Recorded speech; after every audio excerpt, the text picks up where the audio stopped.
Hi, Democrats. It is Friday, April 22nd, and it's time for the Chair's Daily Live. Happy Earth Day. So today is Earth Day. I asked you yesterday what you were going to be doing to celebrate Earth Day. I hope that you are doing you're doing good things for our planet. I plan to be around for a while. I hope you do too. All righty. So today I have been troubled, and I'm going to share with you guys. I've been a little bit troubled yesterday on the House floor in the debate about birth certificates. So let me tell you a little bit about this debate. There is a bill that is trying to allow for non-binary folks to have the opportunity to change their birth certificate that doesn't identify them as a male or female. If that is not who they authentically are, they can identify as an X, which translates to non-binary. And this is one of those things where when we know better, we should do better. I was having a conversation with some folks around my age earlier today where I was talking about when I was in high school, when I was in my 20s, and when I was in my 30s. I don't know that I knew anyone that was transgendered. I probably did, but I didn't know. And I didn't have the language or the vocabulary to be affirming and acknowledging that those folks exist and acknowledging their existence, how they are. But now we do. And when we do, we need to do better, right? We need to do better. And the exclusion, the reasons that were being used as why we can't do it were not only like baseless, but they were offensive because one of their colleagues in the House, one of our Democratic representatives, Representative Marty Turner, identifies as non-binary. They are very clear about their pronouns, and it's not something new.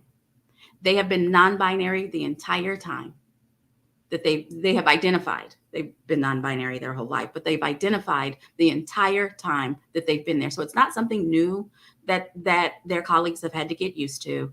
It is something that's been there. And so to have that disrespectful debate while they sat there, it's not only dark ages and why are we doing this, but where was the call for decorum from Speaker McCall?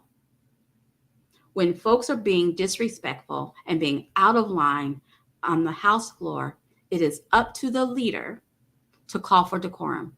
It is up to the leader to get folks back in line and make sure that we're treating colleagues with respect.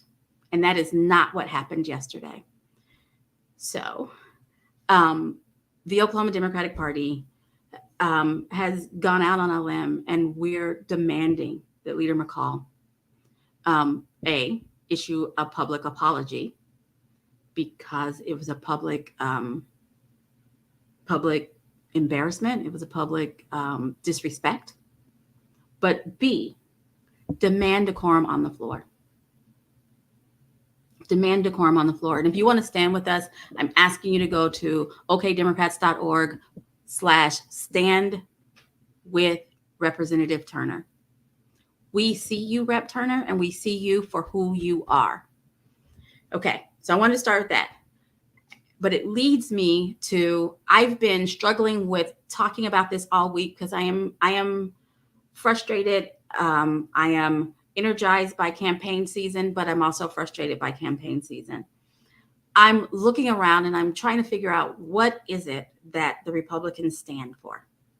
And we all know, we've heard the story and it is true, that the last time they met, they decided not to have a platform because their platform was whatever Donald Trump wants. He's not the president now.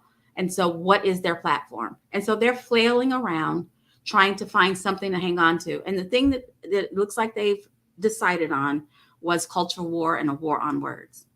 Earlier this week, I talked about woke because I just am sick of hearing it come out of mouths that are twisting it to make it into something that it's not, right? Just making it into something that it's not.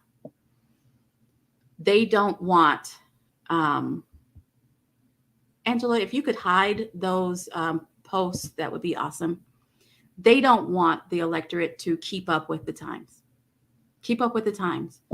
As I was saying, I didn't know how to talk about transgendered folks before, but they're here. We engage with folks. We need to know how to engage with them in a respectful manner.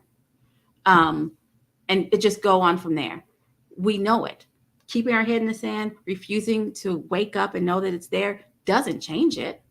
It doesn't change it. And so we need to stop. And so when they say, we're not Oklahoma, I think they think that's a good thing, but that's actually an insult. That's an insult. We should be Oklahoma. We should be awake and knowing what's going on. So some of the other things that they're attacking is cancel culture. Although they're the ones who are trying to end Disney at the expense of the Florida taxpayers. I kept trying not to get engaged with it because it sounded so dumb, but I did some research, and basically, the Florida residents in the counties that are closest to Disney World will end up with $2,000 a year increase in their property taxes. Woo, that's the way to show Disney. It's not about taking care of the people of Florida there. It's about, I don't know, owning the war on words and the culture war. So cancel culture. So let's talk about the things they're trying to cancel here in Oklahoma. Yes, there are Republican candidates in our state who are hopping on the Disney bandwagon and talking about canceling Disney. I've only been to Disneyland. I've never been to Disney World. Not my idea of fun. I don't begrudge anybody who goes, and I don't care how old you are. Go have a good time. But what I keep hearing is that it's the happiest place on earth. But if you let the current Republicans talk about it, it is Sodom and Gomorrah, and they're trying to suck your kids in.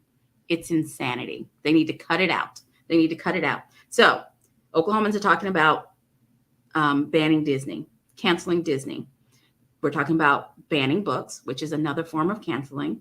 We're trying to cancel anybody who's not Christian, although we're a melting pot, not just culturally, but racially and spiritually. And then all of the anti-LGBTQIA2S plus community bills that they're putting up, all the bathroom bills, who can play in what sports, now the birth certificates. And let's not forget the attacks on our tribal nations. All of that feels like cancel culture and culture war nonsense. They're trying to hang on to a thing because they don't stand for anything. I'm glad to be a Democrat, and I'm glad to be surrounded by the Democrats that I am, because we stand for things. We stand for well-funded public education. We stand for affordable access to healthcare and an opportunity for economic growth. We stand for something. They stand for canceling stuff and whining about stuff and complaining about stuff. They don't stand for anything real. This is why, you know where I'm going. I always circle back. This is why it is important that you pick a couple of candidates who actually stand for something and support those candidates. And I'm saying support them with your time, support them with their social media shares, support them with your money. We've got to support our candidate. We cannot let these folks who truly only stand behind a lack of transparency, they stand behind shaming folks, they stand behind discontent. That's what they stand for. I said it last week and I'll say it again. They're trying to scare their voters to the polls while we're trying to inspire our voters to the polls. So find somebody to support, talk them up to your folks, support them. We have a primary in June, so we have 2 months to get the word out for your candidates.